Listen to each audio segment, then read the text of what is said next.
100 દિવસ બ્લિંકિટમાં કામ કરી અને આપણે જોશી કે 1 લાખ રૂપિયા થઈ જાય છે કે નહીં.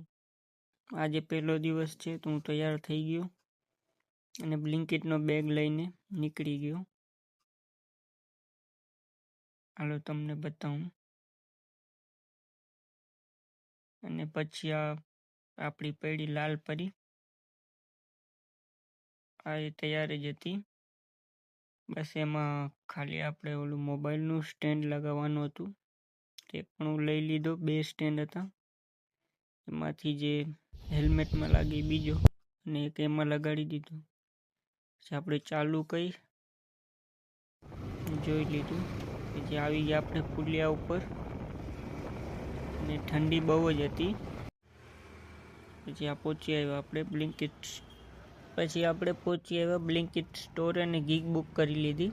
સૌથી પહેલાં સેલ્ફીનો આજે ઓપ્શન ના આવ્યો, એટલે આપણે ડાયરેક્ટ સ્કેન કરવાનું આવ્યું. સ્કેન કરીને આપણે બેઠા હતા. ત્યાં હું ઓર્ડરની રાહ જોતો હતો અને જોતો હતો ફોનમાં કે ક્યારે ઓર્ડર મળે પહેલો. ત્યાં તો વાગી ગયો ફોન અને ઓર્ડર આવી ગયો, પહેલો જ ઓર્ડર, જેમાં કોક હતી, 3 કુરકુરે હતા. અને આ ઓર્ડર લઈને આપણે નીકળી ગયા. આપણી પડી લાલ પરી અને 950 મીટરનો હતો ઓર્ડર.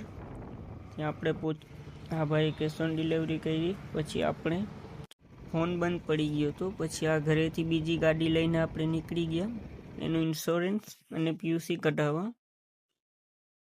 એટલે પાછી ઓલી ગાડી રાખીને આ ગાડી લઈને નીકળ્યો. પાછું આવીને બ્લિંકિટે જોયું તો આટલા માણસો નહોતા. આજે ઓર્ડર વધારે મળતા આપણને. પછી આ શિવમ પેટ્રોલ પંપે આપણે આવી ગયા. આથી ઇન્સ્યોરન્સ અને PUC કઢાવી. કાલથી આપણે ચેલેન્જ લેશીએ 100 ડેઝનું, જેમાં આપણે જોશીએ કેટલા પૈસા થશે 100 દિવસમાં. એ કાલથી આપણે ચેલેન્જ સ્ટાર્ટ કરશીએ. તો લાઈક, શેર, સબસ્ક્રાઈબ કરી દેજો.